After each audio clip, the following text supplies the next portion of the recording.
भगवान श्री कृष्ण पांडुरंग के आशीर्वाद स्वरूप प्राप्त हुई सत्य चित्त आनंद की मूर्ति साईनाथ महाराज के बेटा बेटी।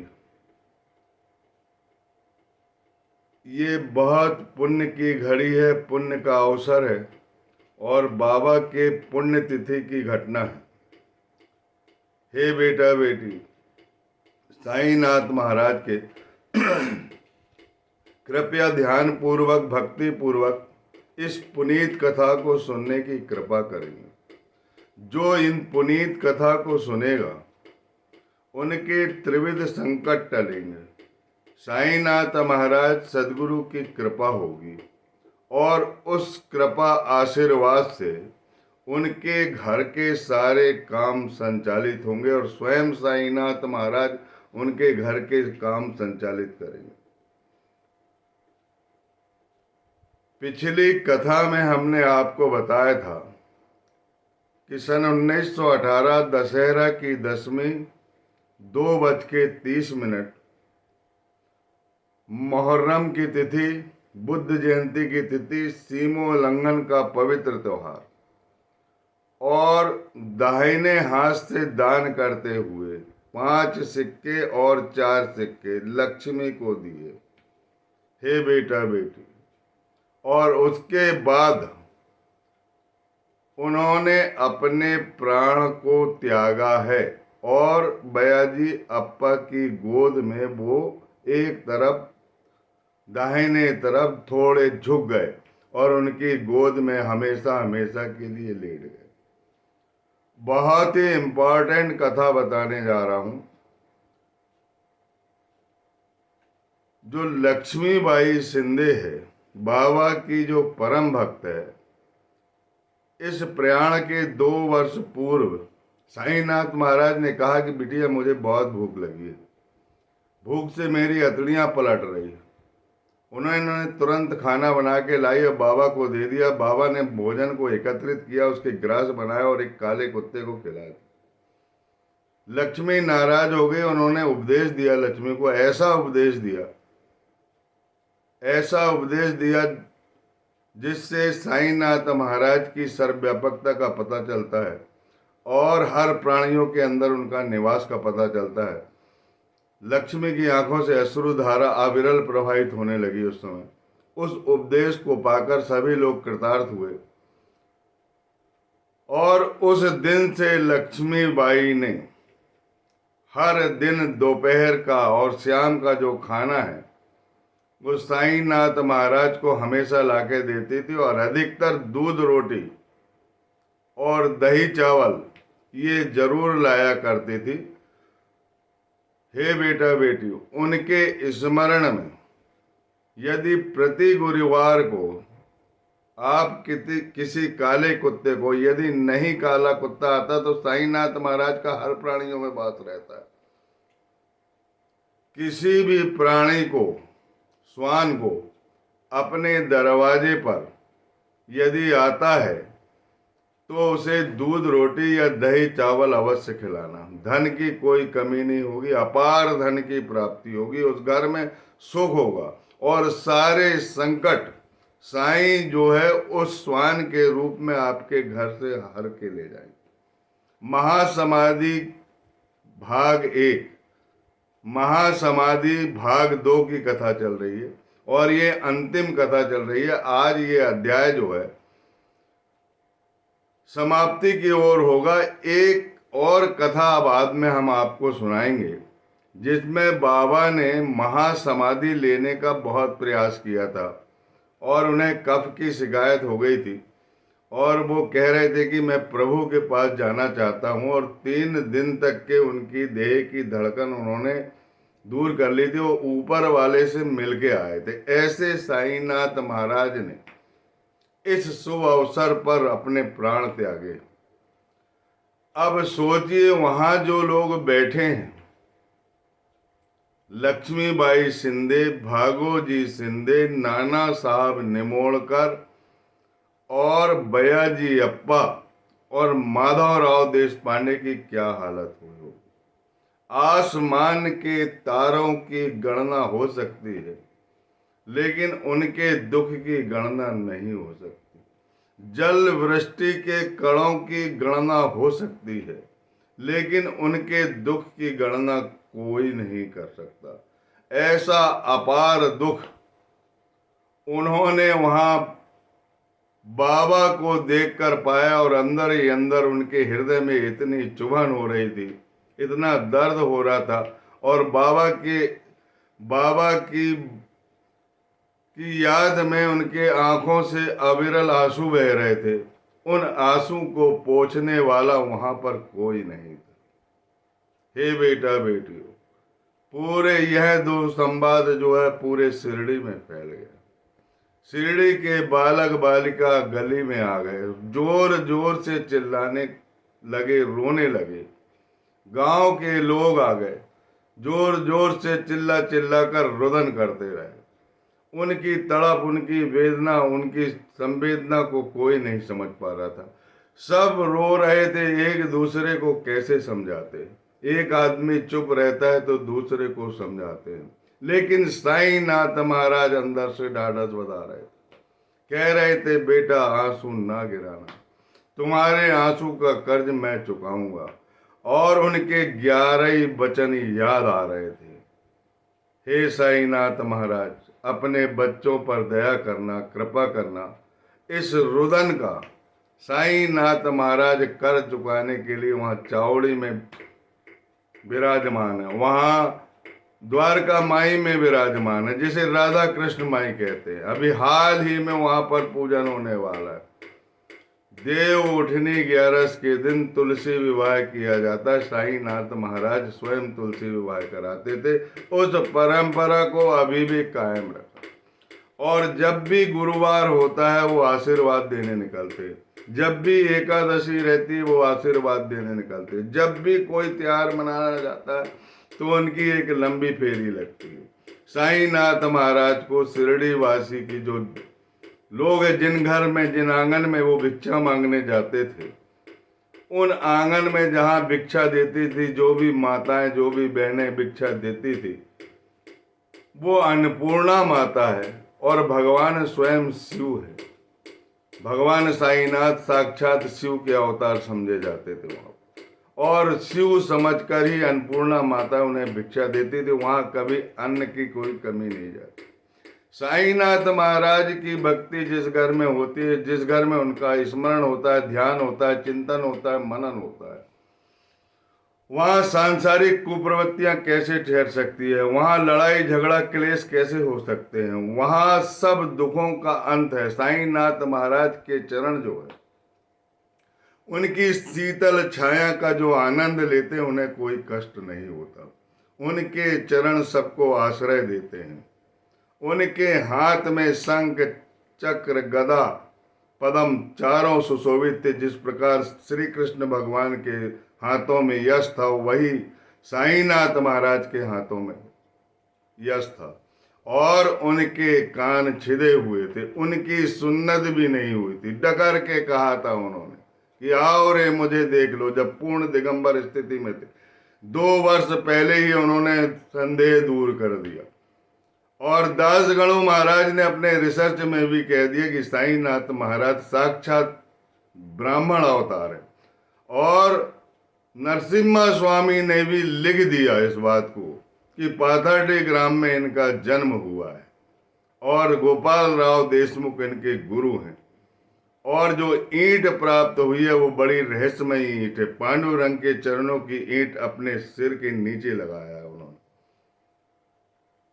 और वो ईंट को ही अपनी जीवन संगनी बनाया है। उस ईंट का भी उन्होंने संकेत दिया है इस कथा में। वह ईंट जो है, उनके देह त्यागने के पहले एक बालक द्वारका माई को साफ सुथरा कर रहा था, झाड़ू लगा रहा था। ईंट उठाकर उसने दूसरी जगह पर रखा तो वो ईंट गिर गई। उसने नहीं गिराया था वो ईंट।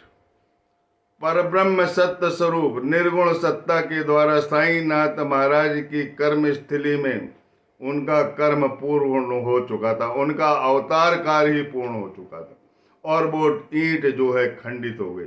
साईनाथ महाराज ने जैसे ही उस ईंट को देखा तो उन्होंने बोला कि यह मेरी जीवन संगनी थी, मैं इससे सांसें लिया करता था, इससे पूछकर बात का काम किया करता था, इससे पूछकर मैं रोगों का निवारण करता था, इससे सारी शक्तियां मुझे मिलती थी, इसमें मेरी गुरु के प्राण थे, इसमें मेरे पांडुरंग के प्राण हैं, पांडुरंग के चरणों की है, ये पांडुरंग की आत्मा है और ये पांडुरंग की प्राण भी है और आत्मा भी है। इसको मैं अपने सिराने रखता था, उसने मेरा साथ छोड़ दी। ये मेरा ही भाग्य अब मेरा साथ छोड़ रहा है। ऐसी साईनाथ महाराज की वो ईंट थी, पांडुरंग के चरणों की ईंट। वहां साईनाथ महाराज ने सिराना बनाया, जो इन कथाओं को 16 अनूठे व्रत लेकर, जो भी मैं कथाएं कह रहा हूं, यदि ये कथाएं आप चालू नहीं कर सकते, नहीं सुन सकते, तो किताब में ध्यान पूर्वक, भक्ति पूर्वक, मनन पूर्वक इस कथाओं को पढ़ोगे और एक व्रत लोगे जिसमें अन्न अन्न जो है त्यागना नहीं है, जल त्यागना नहीं है, भोजन करना है, कम मात्रा में भोजन करना है, पूजन पाठ करना है और साईनाथ महाराज का दिन भर साईं चिंतन करना है और अन्य चिंतनी विषय से दूर रहना है, भलाई बुराई से दूर रहना है, ईर्ष्या और राग देश से दूर रहना है, अहंकार लेस अपने हृदय को रखना है और सबसे प्रेम पूर्वक यदि कोई वार्तालाप करना है, करते हैं तो उनसे वार्तालाप भी करना है, किसी प्रकार का मौन भी नहीं रखना है, लेकिन हम दिन भर चिंतन करो और 16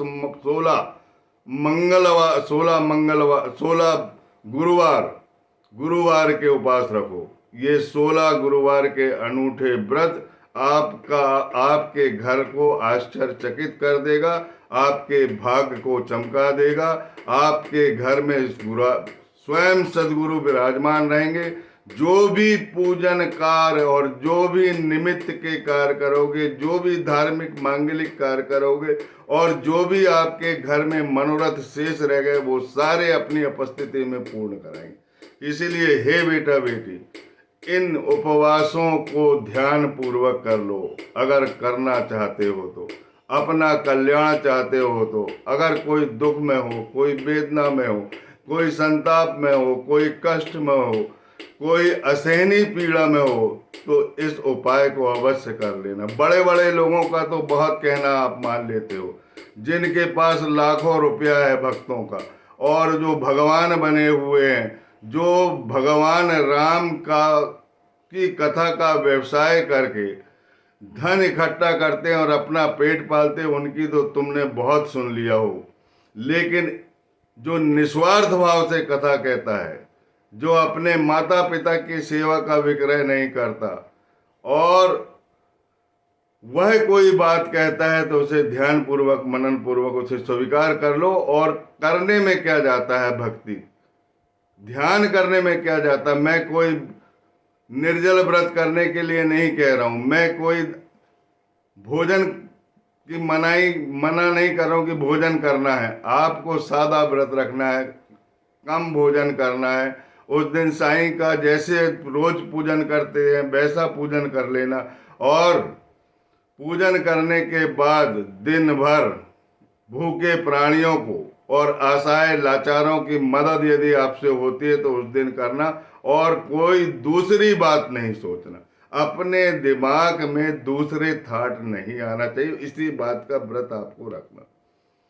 अगर ये व्रत कर लोगे तो साईनाथ महाराज की प्रसन्नता का पारावार नहीं रहेगा। आपको इस पुण्य तिथि की जो कथा है, इस कथा को साध लो आप, और यह कथा आपके साईनाथ महाराज को अजर अमर जन्म जन्मांतर तक आपके घर में कर देगी। हे बेटा बेटी, इसके बाद इस तांडव के बाद किसी तरह रात होती है, देखने वालों का तांता लगा रहता है, सबकी अश्रुधारा बहती रहती है, सब लोग उनके चरण छूते हैं, पैर दबाते हैं, लेकिन साईनाथ महाराज ऐसे नहीं लगते जैसे मृत अवस्था में आम आदमी लगता है। वो हमेशा जीवित दिखाई दे रहे थे, उनकी कांति चमक रही थी, उनका व्यक्तित्व चमक रहा था, उनका उनका जो तेजोमय चेहरा था वो चमक रहा था और सबको याद हो रहा था। काका साहब दीक्षित का परिवार आ जाता है, हेमांडवत के परिवार आ जाते हैं, नाना साहब निमोड़कर का परिवार आ जाता है, दादा रामचंद्र पाटिल का परिवार हो जाता है। और तात्या को इस बात का पता लगता है कि बाबा ने मेरे कारण प्राण त्यागे हैं। घर से चिल्लाते हुए निकलता है कि हे मेरे देवा, तुम कहाँ चले गए मुझे छोड़कर। धन्य है साईनाथ महाराज की कृपा। आंसुओं से अपनी कमीज को गीली कर लेता है, उनके चरणों से लिपट जाता है और छोड़ने का मन नहीं करता। आदमी पकड़ पकड़ के खींचते हैं उसको कि तात्या छोड़, वो जीवित हैं, वो कहीं नहीं जाने वाले हैं, अपने यहीं रहेंगे। और किसी भक्त ने कहा कि वो 8 साल बाद भगवान श्री कृष्ण की तरह, जिस प्रकार चक्रपाणी विष्णु ने अवतार लिया था, उसी प्रकार अवतार लेके हम अपना भला करेंगे।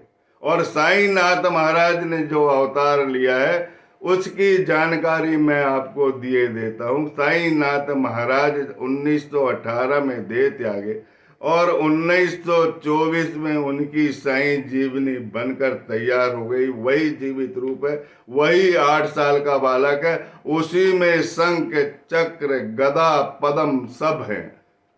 चारों अर्थ धर्म काम मोक्ष सब दिलाने वाली कथा है और आत्मज्ञान वाली कथा है। और ऐसी असाधारण ग्रंथ है वो, जिसे पढ़ने के बाद साक्षात ईश्वर के दर्शन होते हैं और चिंतन और मनन करना और ईश्वर को प्राप्त करना, सभी बात उसमें उल्लेखित है।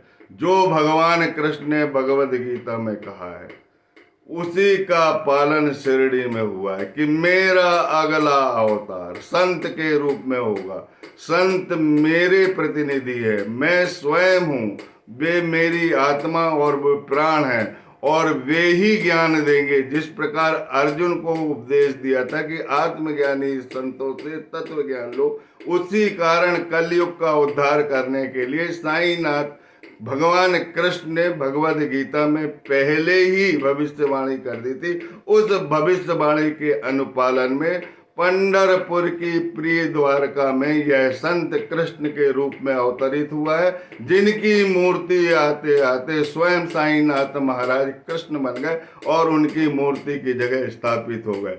यह कथा ही चल रही है। अभी उनकी 100 यात्रा निकलेगी। गांव के लोग जब मंगलवार की रात हो गई, पूरी मंगलवार की रात्रि का जागरण किया है गांव के लोगों ने। द्वारका माई ठसाठस भरी हुई थी। जहां पर वो चावड़ी समारोह होता तो वहां पर लोग बैठे हुए थे। और उसके बाद सुबह सुबह माधवराव देश पांडे, जो बाबा के अनन्य भक्त थे, उनके भाई को स्वप्न आता है। साईनाथ महाराज उनको खींच कर लेके आते हैं और कहते हैं कि ये बापू साहब जो समझता है कि मैं मृत हो गया हूं, तुम मेरी काकड़ आरती करो। जैसे ही इस बात को लक्ष्मण बताते हैं श्यामा को, तो श्यामा रुदन करने लगता है कि पूजा की थाली तैयार की जाती है। बाबा को पूरा चंदन का लेप करके पुनः पोछा जाता है और काकड़ आरती उतारी जाती है। इसके बाद दोपहर का पूजन होता है। भजन और कीर्तन और जय जयकार के नारे लगते रहते हैं। ऐसा नहीं लगता कि साईनाथ महाराज ने प्राण त्याग दिया। ऐसा लगता है कि साईनाथ महाराज उस समय के दृश्य में सबके अंदर, सबके हृदय में विराजमान हो रहे हैं और कह रहे हैं कि बेटा आंसू मत बहाना, मैं जीवित हूं, तुम्हारे काल के गाल से मैं तुम्हें बचाऊंगा, तुम्हारे कष्टों को अपने हृदय में रखूंगा, मैं तुम्हारे कष्ट को निगल लूंगा। हे बेटा बेटी, साईनाथ महाराज सविता सूर्य नारायण, जिस प्रकार सूर्य की चमक से सबको शक्ति मिलती है, ऊर्जा मिलती है, जीवन मिलता है और सूर्य को कोई तकलीफ नहीं होती, उसी प्रकार साईनाथ महाराज के साईनाथ महाराज को कोई तकलीफ नहीं होती, वो सबको सुख देते। हम क्यों साईनाथ महाराज को अपना दुख देंगे? वो तो सविता सूर्य नारायण है, उन्हें दुख स्पर्श नहीं कर सकता। जिस प्रकार वर्षा का जल भूभाग को पवित्र करता है, उसी प्रकार उनका अवतार हुआ है, भूभाग के दुख दूर करता है। उसी प्रकार साईनाथ महाराज का अवतार हुआ, वो तुम्हारे कष्टों को दूर करेंगे। वर्षा के जल को दुख थोड़ी होता है, वो तो सदा समान बरसता रहता है और सबके कष्टों को ले जाता है, सबकी गंदगी को ले जाता है और समुद्र में मिला देता है और सुंदर रूप में जीवन को निखार देता है। उसी तरह के साईनाथ महाराज है जो सब पर कृपा बरसाते हैं। उनकी काकड़ आरती होती है दोपहर में, बापू साहब जोग को भी समझ में आता है, बड़ा पश्चाताप होता है, उनके पश्चाताप के आंसू गिरते हैं और वो हमेशा की तरह फिर मध्याह्न आरती करते। शाम के समय बहुत विवाद होने लगता है, मुसलमान लोग कहने लगते हैं कि हम इन्हें कब्रिस्तान में ले जाएंगे और वहाँ पर एक मकबरा बना देंगे सुंदर सा, लेकिन गांव के लोग बिल्कुल नहीं मानते। कितना भी विरोध हुआ, लेकिन गांव के हिंदू लोगों ने बोल दिए कि साईनाथ महाराज साक्षात कृष्ण के अवतार है, चक्रपाणी विष्णु के अवतार है, अनुसुईया अत्रि वरदा भगवान दत्तात्रेय वो हमारे हैं, और जो उन्होंने कहा है कि मुझे बाड़े में रखो, बाड़े के मंदिर में रखो, मैं सबको सुख पूर्वक देखूंगा और दुखों को हरूंगा। बोलिए सच्चिदानंद सदगुरु साईनाथ महाराज की जय। इस प्रकार का वाद विवाद चलते रहा और वाद विवाद के दौरान कोपर गांव से इंस्पेक्टर वगैरह भी आए, और लेकिन जब इंस्पेक्टर आए तब सभी लोग एक मत हो गए और सभी ने साईनाथ महाराज के कर्मों का, उनके क्रियाकलापों को ध्यान रखते हुए और उनकी जो कहानियों को ध्यान में रखते हुए, उनकी प्रेम कथाओं को आत्मसात करते हुए सब ने निर्णय लिया कि हमारे साईनाथ महाराज, हमारी गुरु माता, हमारे कृष्ण के अवतार, हमारे चक्रपाणी विष्णु के अवतार, अनुसुईया पुत्र अत्रि वरदा दत्तात्रेय भगवान को यहीं समाधिस्थ करेंगे, शिरडी में समाधिस्थ करेंगे। सब एक मत हो जाते हैं और एक मत होने के बाद उनकी शव यात्रा निकलती, और शव यात्रा निकलने के पहले गांव की महिलाएं अपने आंखों में आंसू भर के पूरी सड़क साफ करती है, गोबर का छिड़काव करती है, गौमूत्र से उस रोड को पवित्र करती है और फूलों से बिछा दिया जाता है और उनकी अर्थी तैयार की जाती है। अर्थी में भी विशेष प्रकार की सजावट की जाती है और बाबा को जिस प्रकार उनकी आज वो निकलती है, पालकी निकलती है, गांव में घूमती है, उसी प्रकार पूरे गांव की गलियों में उन्हें घुमाया जाता है और जहां जहां भिक्षा ली जाती है उन भिक्षा के घरों में 2 मिनट रोककर उनके दर्शन कराए जाते हैं और दर्शन कराने के बाद बुधवार शाम को गड्ढा खोद कर उनको समाधिस्थ किया जाता है। पूरे शिरडी में उस दिन, उस रात्रि को खुशबू चलती रहती है, वह साईं की खुशबू है। आज पूरे विश्व में वह खुशबू फैल रही है। हे बेटा बेटी, महासमाधि भाग 1, महासमाधि भाग 2, और ये कथा मैं जो कह रहा हूं और जो आने वाली कथा है, जो भगवान के पास वो 30 वर्ष की उम्र में ऊपर गए थे और वापिस आए थे, उस कथा को भी कहूंगा, उस कथा को भी जोड़ लेना। और ये तीनों कथाएं अनूठे व्रत के साथ रखना, जिसमें अन्न जल नहीं त्यागना है, अन्न जल करना है, अल्प करना है और उनका पूजन करना है। पूजन की विधि बताऊंगा मैं, उस विधि से करना है। और नहीं बनते तो जैसा आपके मन में आता है, जैसी आप रोज पूजा करते, जैसा आपके मन में भाव आता है, उस पवित्र भाव से पूजन कर लेना। लेकिन साईनाथ महाराज के इस दृश्य को देखते रहना और इस उपास को करना और भूखे प्राणियों को अवश्य भोजन कराना। और जो लाचार है, बेसहारे है, तो उनको थोड़ा बहुत अगर बनता है, अगर सामर्थ्य है अपने में, तो उनको दान हम अवश्य करना, क्योंकि उस दिन का दान बड़ा विलक्षण दान रहेगा। जो लक्ष्मी बाई को जो दान है, उस दान को याद दिलाएगा, वह आपके हृदय में उतरेगा और ये सारी कष्ट, सारी वेदना, सारे संताप, सारे दंश पीड़ा जो भी आपके जीवन में आई है कलह, ये सब दूर हो जाएगी और इच्छित फल की प्राप्ति होगी। जिस क्षेत्र में आप उन्नति पे चाहोगे तो उसमें उन्नति के शिखर पे जाओगे, सीढ़ियों पे चढ़ते रहोगे, सदा सीढ़ियों को चढ़ने के स्वप्न देखोगे। बोलिए सच्चिदानंद सदगुरु साईनाथ महाराज की जय।